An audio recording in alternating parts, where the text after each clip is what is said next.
लग्न काढले तर तेव्हा खरंच मनापासून आनंद झाला.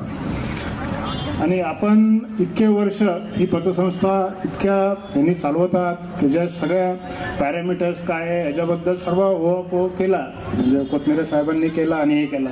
कोथमिरे साहेबांनी तर स्वतःच्या डिपॉझिट तिथे ठेवलंय, त्याच्यापेक्षा मोठी पावतीच असू शकत नाही. कारण त्यांना नुसतंच पतसंस्था नाही, सगळ्या अर्बन बँका, DCC बँका सगळंच माहिती आहे. एवढं सगळं असताना त्यांनी तुमच्याकडे पैसे ठेवले, ह्याच्यापेक्षा मोठी गोष्ट तुमच्या पतसंस्थेबद्दल नाहीये. पतसंस्थांच्याच कामकाजाबद्दल सांगायचं म्हणलं तर परिचय मला त्या ठिकाणी आहे. वास्तविक 2001, 2002, 2002 हा टप्पा म्हणजे तसा पतसंस्थांच्या दृष्टीनं बराच खडतर असा होता असं म्हटलं तर वावगं ठरणार नाही.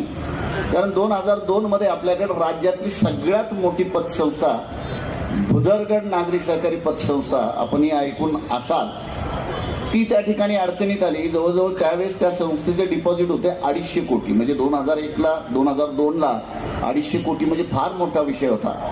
आणि जवळजवळ 55 शाखा त्या संस्थेच्या होत्या. आणि ती आर्थिक अडचणीत आली आणि जवळजवळ सगळ्या पतसंस्थांकडे त्या ठिकाणी वेगळ्या पद्धतीने पाहायला लागला. ऑटोमॅटिकच त्याचा परिणाम सगळ्या पतसंस्था चळवळीवर त्या ठिकाणी झाल्या. आणि राज्यामध्ये त्याच्या अनुषंगानं एक संस्था अडचणीत आली, त्या अनुषंगाने शेजारची आली. अशा पद्धतीने जवळजवळ 469 पतसंस्था त्या ठिकाणी अडचणीत आल्या. आणि ही सगळी बाब त्या ठिकाणी विचारात घेता त्यावेळेस आपल्याला माहिती आहे की अण्णा हजारेंनी त्या ठिकाणी आंदोलन सुरू केलं आणि त्याच्या माध्यमातून या पतसंस्थांवर त्या ठिकाणी चांगल्या प्रकारचं नियंत्रण असावं, संस्थांवर सुद्धा काही आर्थिक निकषाचं बंधन त्या ठिकाणी असावं. या अनुषंगानं काही कायद्यामध्ये सुधारणा करण्यात आली आणि कायद्यामध्ये पतसंस्थांसाठी एक वेगळा चॅप्टर त्या ठिकाणी निर्माण करण्यात आला. आणि त्या चॅप्टरच्या अनुषंगानं आता सगळ्या बाबी त्या ठिकाणी नियंत्रण करण्याच्या अनुषंगानं एक रेग्युलेटरी बोर्ड सुद्धा त्या ठिकाणी स्थापन करण्यात आलं. जसं आपल्याला माहिती आहे नागरी सहकारी बँकांच्या नियंत्रणाच्या बाबतीत त्यांचं जे काही आर्थिक नियंत्रण आहे हे RBIच्या ताब्यात आहे. तशाच पद्धतीने ह्या रेग्युलेटरी बोर्ड त्या ठिकाणी अस्तित्वात आलं. ज्या रेग्युलेटरी बोर्डचे अध्यक्ष त्या ठिकाणी सहकार आयुक्त आहेत आणि इतर त्याचे सदस्य आहेत ते नियुक्ती केलेले सदस्य आहेत. आणि या माध्यमातून अनेक निकष आपण त्या ठिकाणी लागू केले. आणि आज पतसंस्थांना त्या ठिकाणी आता मगाशी दादांनी उल्लेख केला की बऱ्याच CRR, SLR, CRR, NPA या सारखे निकष त्या ठिकाणी या संस्थांना लागू झाले. खरं तर आजची जर परिस्थिती बघितली तर जवळजवळ 13,500 नागरी सहकारी पतसंस्था राज्यामध्ये आहे.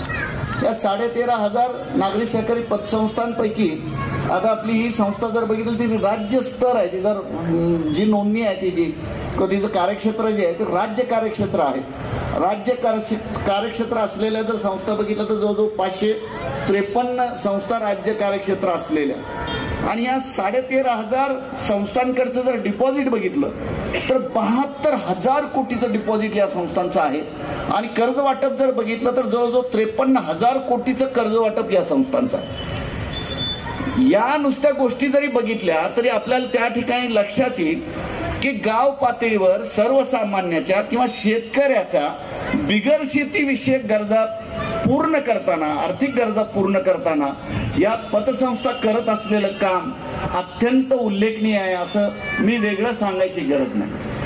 आज आपण त्या ठिकाणी पाहतो, आज खरं तर मगाशी दादांनी उल्लेख केला की आमचे 4 शाखा आहेत सगळ्या ग्रामीण भागात.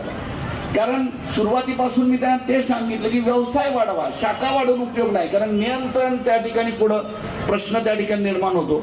आणि खरंच 251 कोटीचे डिपॉझिट आहेत 4 शाखांमध्ये फक्त.